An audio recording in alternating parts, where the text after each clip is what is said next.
سه قانون نو در سال 2025 برای مهاجران کاری و مهاجرانی که از حدود آسیای میانه به فدراسیون روسیه داخل میشوند.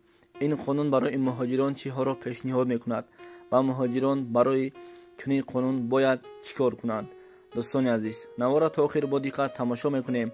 البته درباره سه قانون نو از سال 2025 بر شما خبر میدهیم. سلام دوستان، سنجش شناسنامه خارجی یعنی که زاگرام پاسپورت برای شما مشکل شده است و شما نمیتوانید در کجا چطور بسنجید.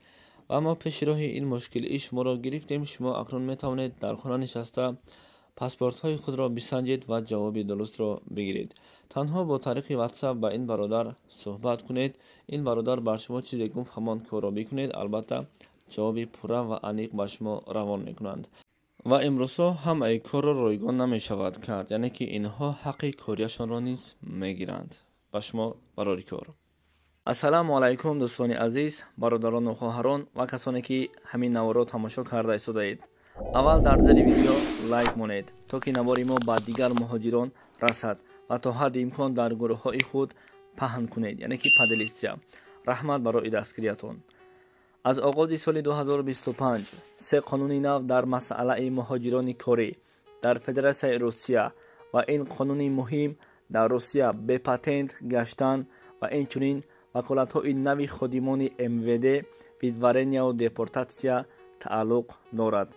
قانون یکم از 1 ینوار سال 2025 که به قانون داخل می شود، این قاعده 90 به 365 می باشد که پیشتر درباره قاعده 90 به 180 بسیاری ما و شما خبردار هستیم که این همان شخصانی که با اصول چسنی داخل فدراسیون روسیه می شدند و در حدود روسیه تا 90 روز گشته بعداً می برآمدند. اکنون باشد از 1 ینوار سال 2025 در حدود روسیه با چسنی ویز در یک سال می تواند آنها تا 90 روز گردند. این معنای آن را دارد که بعد از 1 ینوار سال 2025 به حدود روسیه داخل شوید، در طول 90 روز حجت نکنید، یعنی پاتنت نگیرید. پس از 90 روز وقتی از حدود روسیه بیرون می شوید، شما باید تا 270 روز در دیگر جا گشته بعداً امکانیت پیدا میکنید که به حدود روسیه شوید. اگر که شما این قاعده را ویران کنید، به شما زپرید یا ویدوارنیا جاری شدنش ممکن است. خاطر رسان میکنیم که این تنها به همان شخصانی که به طریق چسنی ویز داخل روسیه شدند با مقصد پاتنت کردن داخلی که شدید، در مدت 1 ماه پاتنت که گرفتید، به شما این قانون اهمیت ندارد. قانون دوم از 5 فوریه سال 2025 در حدود روسیه یک رژیم داخل کرده می شود که این رژیم نام دارد رژیم ویسلکی. هر یک ما و شما خبر داریم که عین حال 120,000 مهاجران کاری و خصوصا مهاجران تاجیک در روی خط سیاه هستند. این رژیم چرا در بر میگیرد؟ در این رژیم خادمان وزارت کارهای داخلی روسیه خبر دادند که با این روی خط همان شخصانی که در حدود حق اقامت کردن، گشتن، کار و فعالیت نمودن، ویدوارنی شدگان و کسانی که زپرت دارند و آنهایی که رجیستراسیشون به انجام رسیده است داخل می شوند.